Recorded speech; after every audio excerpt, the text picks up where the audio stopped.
Nós vamos falar sobre a influência das mídias na adolescência. O nosso grupo é composto por a Laura, a Yara, eu, Paulina e o Artisson. A adolescência é uma fase difícil, além de importante no desenvolvimento humano. É onde ocorrem as mudanças e muitas descobertas, mudanças sobre si e mudanças sobre o mundo lá fora.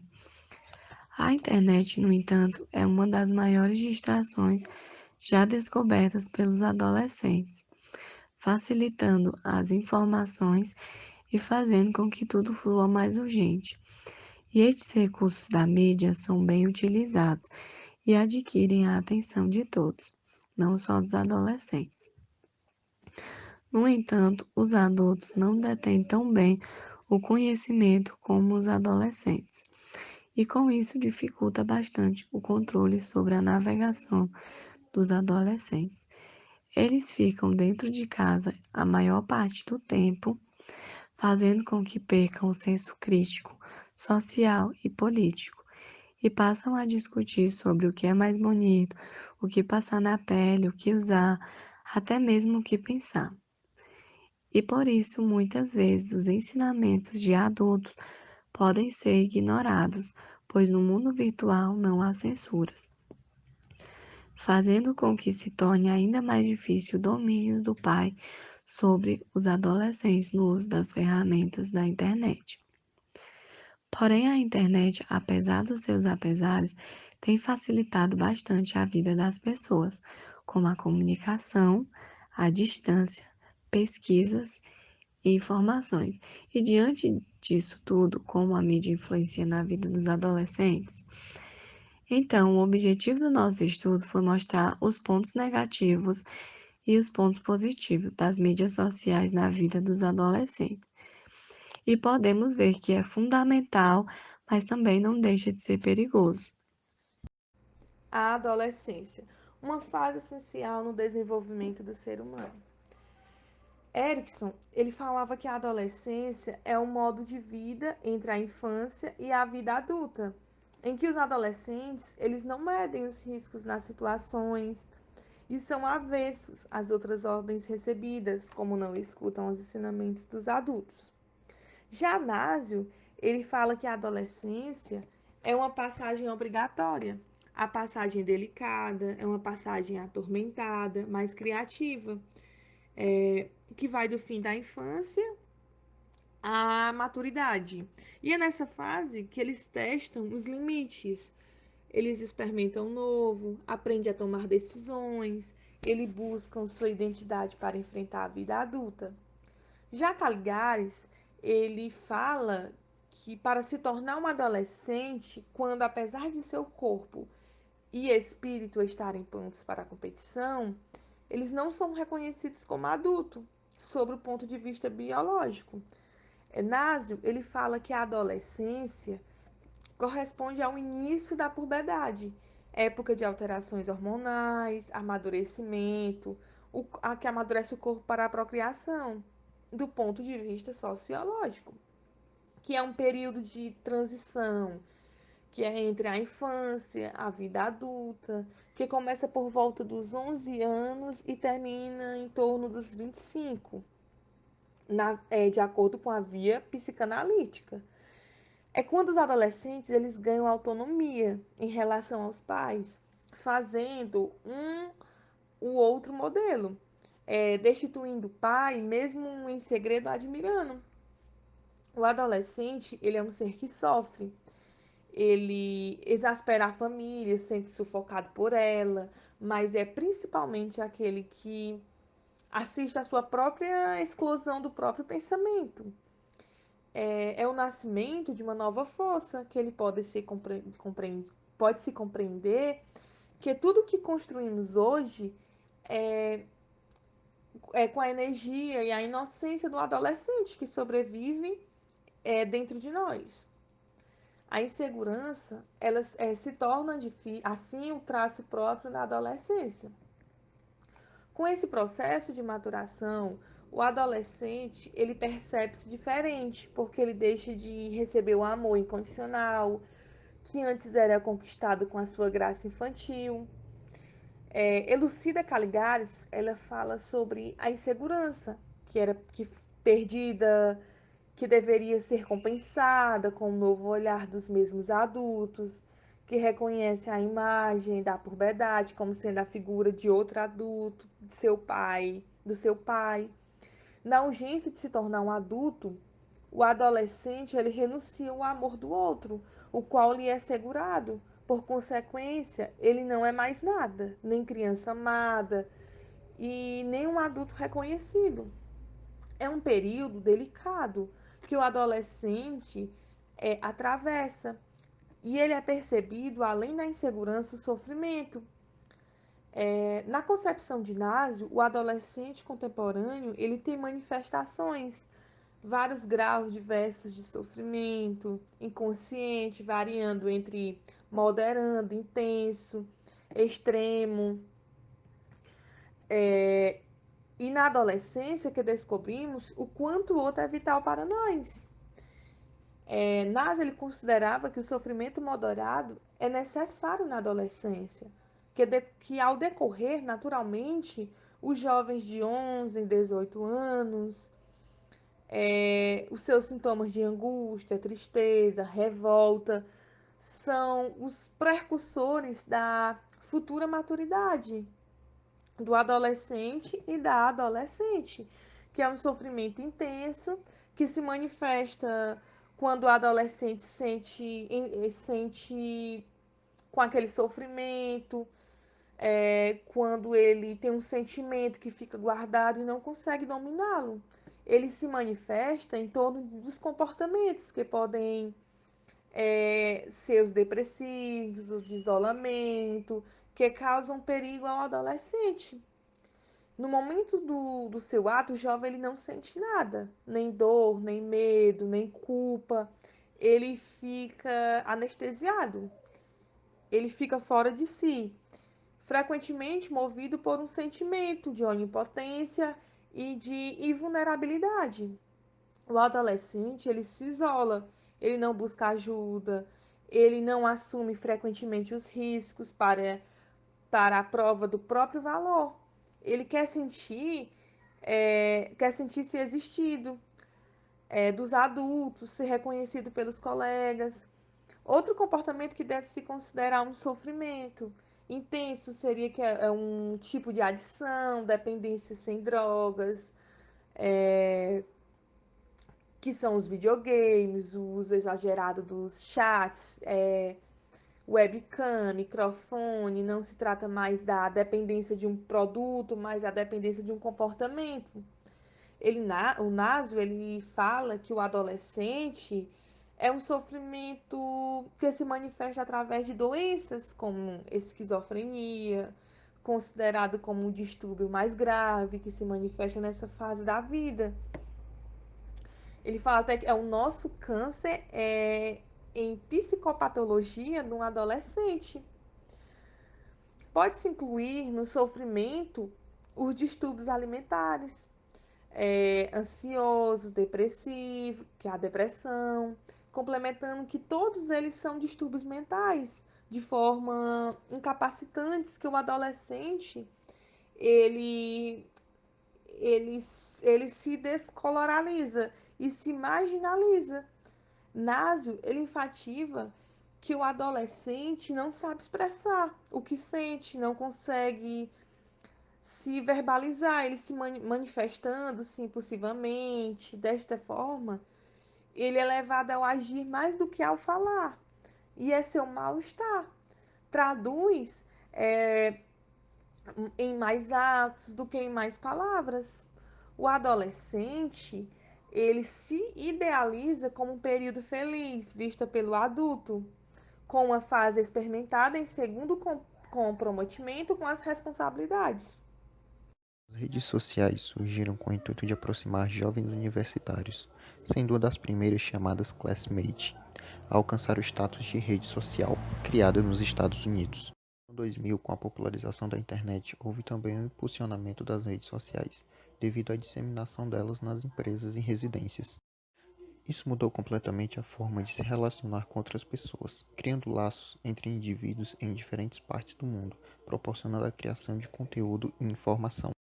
Em especial, o ano de 2004, tido como ano das redes sociais, foram criados o Orkut e o Facebook, em especial o Facebook, que é uma das redes sociais mais utilizadas no Brasil e no mundo. O Facebook, criado por Mark Zuckerberg, Chris Hurley e Justin Moskovitz, no início, tinha o intuito de reunir universitários para compartilhar textos e fotos. Hoje em dia, ele é muito usado para diversos outros fins, não só para compartilhar fotos e textos, mas também vídeos, anúncios de produtos e serviços e entretenimento diverso. Em 2006 veio o Twitter, com Jack Dorsey, Evan Williams, Biz Stone e Noah Glass. A rede social permite ao usuário publicar ou compartilhar pequenos textos, fotos ou vídeos com outros usuários. Lançado em 2009, o WhatsApp, criado por Brian Acton e Jan Kuo, além de trocar mensagens, o aplicativo também serve para compartilhamento de fotos, vídeos, realizar chamadas via internet e envio de áudios. O usuário pode criar um perfil, além disso também pode criar grupos de conversa entre vários contatos, ou mais específicos. Essa alternativa é um dos grandes diferenciais da rede, pois permite uma escolha de quem pode ver seus conteúdos. Instagram, que começou como uma rede de compartilhamento de fotos criada em 2010 por Kevin Systrom e Michael Krieger. O usuário pode postar fotos no momento da captura. Hoje o app tem diversas utilidades, como chat, criação de grupos, envio de áudios, postagem de vídeos, lives e etc. Junto ao Instagram também surgiu o Snapchat, desenvolvida por Evan Spigen, Bob Murphy e Reis Brown. É uma rede social de mensagens instantâneas, possibilitando ao usuário compartilhar material para pessoas específicas, sem que sejam compartilhados para outros locais. O Tinder é um aplicativo de paquera criado em 2012 pela empresa Watch Labs e é usado para quem está atrás de relacionamentos. Ele funciona apresentando os perfis seguidos uns dos outros, junto com fotos e informações dos possíveis pretendentes. Após a escolha do perfil de interesse, caso o outro também tenha preferência, os indivíduos podem se comunicar através de mensagens. Todas essas redes trouxeram uma nova maneira de comunicação e troca de experiências em um considerável curto tempo. Cada vez mais pessoas aderiram e buscam se posicionar e criar identidade dentro de cada uma dessas redes. Qual o impacto desse acesso todo na saúde mental das crianças e dos adolescentes de hoje? Foi feita uma pesquisa na Inglaterra e essa foi a maior pesquisa feita a respeito de mídias sociais envolvendo jovens e adolescentes. Foram entrevistados mais de 150 mil jovens e adolescentes entre 14 e 22 anos. E foi observado pelos pesquisadores o impacto de várias plataformas, o YouTube, Facebook, Snapchat e Twitter, na saúde mental desses adolescentes, trazendo um quadro preocupante. O índice de ansiedade, depressão, autoimagem e imagem corporal é alarmante. E tudo isso pode levar até o suicídio. O YouTube foi o canal de melhor impacto positivo para a saúde mental dos adolescentes, com um índice de ansiedade, depressão e autoimagem que menos preocupou os pesquisadores. Já outras mídias, como o Instagram e o Snapchat, foi o que mais trouxe impacto negativo para a vida desses jovens, causando um índice muito grande de depressão e ansiedade e de autoimagem e imagem corporal. Segundo a pesquisa, essas mídias mostram imagens irreais, são fotos muito modificadas, efeitos e muito filtro.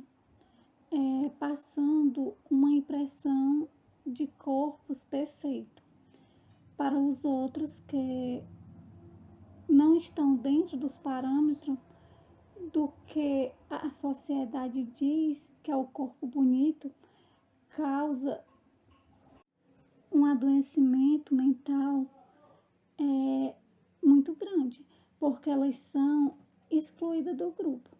E isso gera uma insatisfação crônica para esses adolescentes. E as mais prejudicadas nesse meio são as mulheres. As meninas, elas vivem uma loucura por busca de seus corpos perfeitos, uma imagem perfeita também.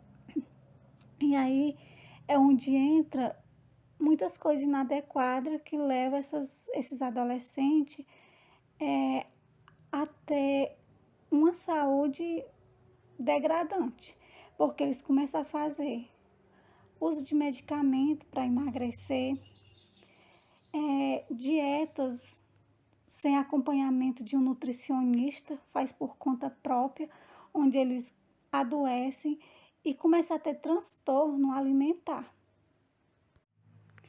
E tudo isso, as mídias, as redes sociais, traz hoje para os nossos adolescentes.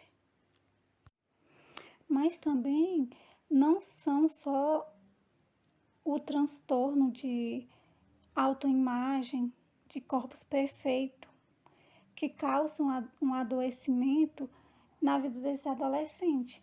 Também na pesquisa foi pautado o tempo que esses adolescentes passam nas redes sociais. Tempo esse que é considerado muito pelos pesquisadores, porque vai de 4 a 5 horas por dia. Em outros casos, mais grave, eles passam até noites inteiras nessas redes sociais e causa um grande prejuízo, tanto na saúde física como na saúde mental desses jovens e adolescentes. E esses adolescentes, eles tiveram uma queda muito grande no seu rendimento, tanto no rendimento escolar, como no trabalho, alguns que já trabalham, e também na vida afetiva familiar, porque eles perdem tempo nas redes sociais, vendo coisa que não edifica, e deixam de estar com seus pais, com seus amigos, sair para um passeio e passa mais tempo trancado dentro dos seus quartos, vendo conteúdo que não... lixo, vamos dizer assim, porque o que não edifica a vida de um adolescente destrói. E isso é muito preocupante. Os pesquisadores, eles deixam um recado para os pais. Eles dizem que os pais devem ter mais cuidado, alertar os filhos, conversar a respeito do que eles estão vendo nas redes sociais, filtrar os conteúdos e fazendo eles entender também que as redes sociais, elas não são só coisas ruins, elas têm o lado bom também, que eles podem utilizar de um modo mais saudável e levar algo positivo para o seu crescimento no seu dia a dia, tanto profissional como intelectual e também pessoal. Essa pesquisa ela foi feita no canal do YouTube, uma entrevista com o Dr. Marcos Antônio Arruda, psiquiatra, e o canal é Saúde da Mente. O mundo foi inovado e a internet, junto com a nossa forma de viver, tudo isso está mais fácil. A velocidade das informações, entre outras pesquisas. As pessoas modificaram os seus modos de agirem e de pensar, principalmente com dispositivos sempre ao alcance das mãos. facilitando o uso diário dos adolescentes em redes sociais e sites de entretenimento, tendo seus pontos positivos e negativos. Contudo, é preciso acessar de modo consciente. Dependência de internet é considerado sim uma doença. Acaba gerando atritos dentro de casa, como problemas de convivência com familiares e não só dentro de casa, no trabalho, nas escolas, e às vezes o uso da internet pode ser considerada a solução de alguns problemas para algumas pessoas, como preencher vazios emocionais e afetivos. E isso requer o controle dos adultos que lidam com os adolescentes, conduzirem o uso da internet de forma saudável, mostrando os benefícios e malefícios, explicando os assuntos como a sexualidade, relacionamentos virtuais e também orientando um tempo exato para o uso das ferramentas, e assim podendo criar um equilíbrio familiar e uma vida saudável.